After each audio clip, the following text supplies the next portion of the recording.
Seorang Bill Gates telah menyiapkan vaksinasi corona sebanyak 7 miliar penduduk di dunia. Bahkan sudah mulai akan dilakukan uji coba. Untuk mencapai obsesinya, Bill Gates telah menjalin hubungan dengan pemerintah negara-negara di seluruh dunia, termasuk negara Indonesia, agar vaksinnya menjadi program resmi pemerintah. Untuk menghadapi wabah corona di Indonesia, sebaiknya pemerintah tidak menggunakan vaksin yang diproduksi oleh perusahaan farmasi yang berkaitan dengan Bill Gates. Benarkah Siti Fadilah sebagai mantan Menteri Kesehatan Republik Indonesia sudah mengetahui kong-kali bisnis triliunan dolar dari vaksin COVID-19? Sebelum dipenjara, mantan Menteri Kesehatan Republik Indonesia, Siti Fadilah Supari, membuat Indonesia jadi sorotan internasional setelah menggalang dukungan negara-negara lain untuk menggugat Organisasi Kesehatan Dunia atau WHO terkait penanganan wabah flu burung H5N1 pada tahun 2005. Siti melawan dengan tidak mengirimkan spesimen virus yang diminta oleh WHO. Dia tidak menerima penanganan wabah harus mengikuti standar Global Influenza Surveillance Network atau GSIN karena tidak transparan dan berisiko dijadikan sebagai komoditas monopoli perdagangan vaksin. Upaya Siti membongkar dugaan konspirasi bisnis kesehatan dunia telah dituangkan ke dalam buku Saatnya Dunia Berubah, disertai dengan pemaparan literasi dan bukti-bukti data sepanjang dia jatuh bangun menuntaskan wabah flu burung di Indonesia. Buku tersebut berujung kontroversi. Salinan yang sudah diterjemahkan ke dalam bahasa Inggris bahkan sempat dikabarkan ada yang menarik dari peredaran. Terlepas dari polemik yang terjadi, Siti mendapat pengakuan dari dunia. Majalah The Economist di London misalnya, menempatkan Siti sebagai tokoh yang memulai revolusi dalam menyelamatkan dunia dari dampak penyakit pandemik. Selepas masa jabatan sebagai Menteri Kesehatan, Siti dijerat kasus oleh KPK dalam perkara dugaan korupsi pengadaan alat kesehatan di kementerian yang sempat ia pimpin. Ditetapkan sebagai tersangka pada tahun 2014, Siti baru masuk persidangan tahun 2017 dan dijatuhi vonis hukuman 4 tahun penjara pada tahun yang sama.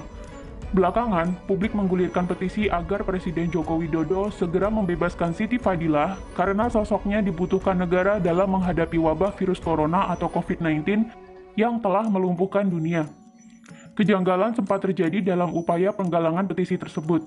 Pada Kamis 16 April, petisi tersebut diberitakan tercatat sudah mendapatkan 42.000 tanda tangan dari para warganet dan terus bergerak menuju ke angka 50.000. Namun pada Sabtu 18 April 2020, tanda tangan di petisi tersebut tiba-tiba turun drastis menjadi 15 ribuan. Kemana sisanya? Apakah ada yang bisa menjelaskan kepada saya mengapa kejanggalan seperti ini terjadi?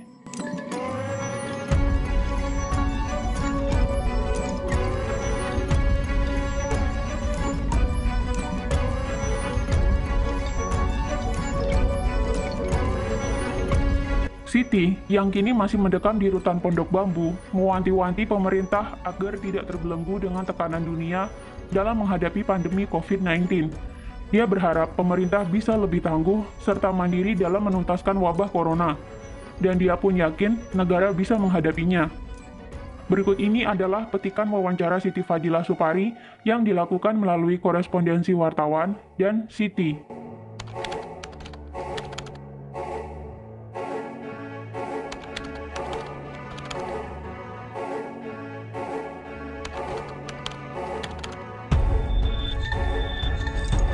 Apakah Anda pernah menduga sebelumnya bahwa bakalan ada wabah lain setelah flu burung mereda? Kenapa demikian? Ya, saya sangat menduga bahwa pandemik akan terjadi setelah pandemik avian flu atau flu burung H5N1. Karena dalam pandemik flu burung, saya berhasil menyimpulkan berdasarkan data-data yang valid bahwa ada konspirasi di balik pandemik flu burung yang saya tulis di buku SDB. Konspirasi utama yang harus ada adalah WHO, dan konspirator lain adalah pihak-pihak industri farmasi yang akan menanggung keuntungan besar dari terjadinya pandemik. Selama dua faktor itu masih merajai, maka pandemik tetap akan terjadi. Apa yang menyebabkan dunia dilanda wabah virus yang umumnya berkarakteristik flu symptoms secara beruntun? Mengapa flu? Mengingat pandemik flu yang mematikan banyak orang pada 1918, flu virus mudah menginfeksi manusia dan punya kemampuan menyebar atau menular. Maka lembaga resmi dunia, WHO, dengan GISN-nya waktu itu, melaporkan laboratorium CDC di Atlanta meneliti virus flu dengan segala variannya sepanjang masa.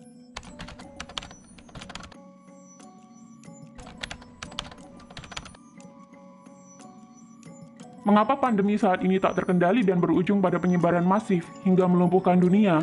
Saya heran, China diam ketika ditetapkan sebagai PHEIC atau Public Health Emergency of International Concern. Apakah betul virus berasal dari kelelawar yang menular ke manusia dan kemudian menular dari manusia ke manusia? Baru sekarang dunia protes bahwa mereka dianggap tidak transparan. Kalau virus tidak segera ditransparansikan, maka bahayanya ya seperti sekarang, penularan jadi tidak bisa dideskripsikan dengan tepat, sehingga sangat menakutkan. Apalagi WHO menetapkan ini sebagai pandemik, maka terjadilah hal-hal yang menakutkan dunia. Menurut saya, WHO gagap tidak mampu menghadapi pandemi COVID-19 ini.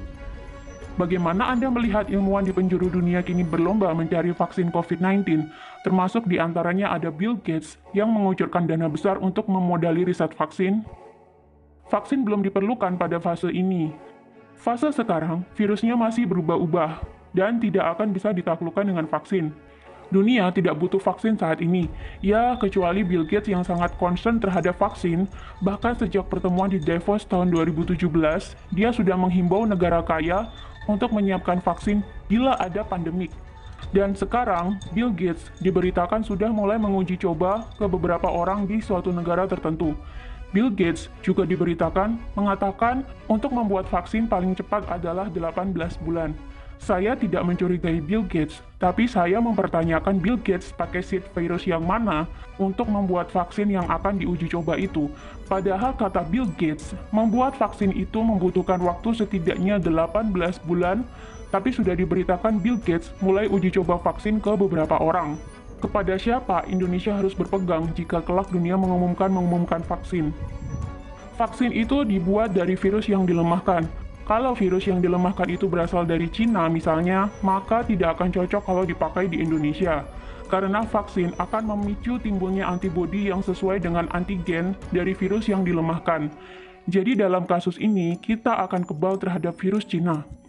Nah, kalau yang menyerang adalah virus Indonesia, kita tetap tidak terlindung. Jadi, kita harus membuat sendiri vaksin dari virus strain kita sendiri. Apakah bisa? Pasti bisa, asal ada goodwill dari pemerintah. BPPT sudah mulai membuktikan bahwa kita bisa. Ya harus disupport penuh, tidak perlu vaksin dari luar, walaupun diberi gratis. Mengapa vaksinasi selalu diorientasikan sebagai ladang bisnis? Iya, kalau sudah pandemi, pasti WHO mengharuskan semua negara membeli vaksin dong. Barang yang harus dibeli dengan alasan keselamatan nyawa pasti akan menjadi komoditi dagang nomor 1. Vaksin bikinan sendiri dengan seed virus varian Indonesia jauh lebih tepat, apalagi bisa dibikin dengan cara halal. Mafia-mafia internasional memaksa kita membeli vaksin.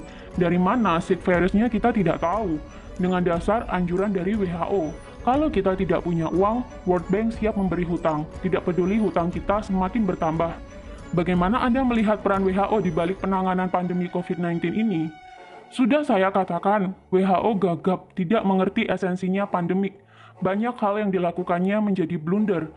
Mestinya Indonesia memimpin negara-negara lain untuk menuntut pimpinan WHO mundur karena tidak mampu menyelamatkan umat manusia di dunia ini dari pandemi COVID-19. Siapakah pihak-pihak industri farmasi yang akan menanggung keuntungan besar dari terjadinya pandemik ini seperti yang dimaksud oleh Siti Fadilah? So, sekarang mulai kelihatan kan kemana semua wabah ini berujung.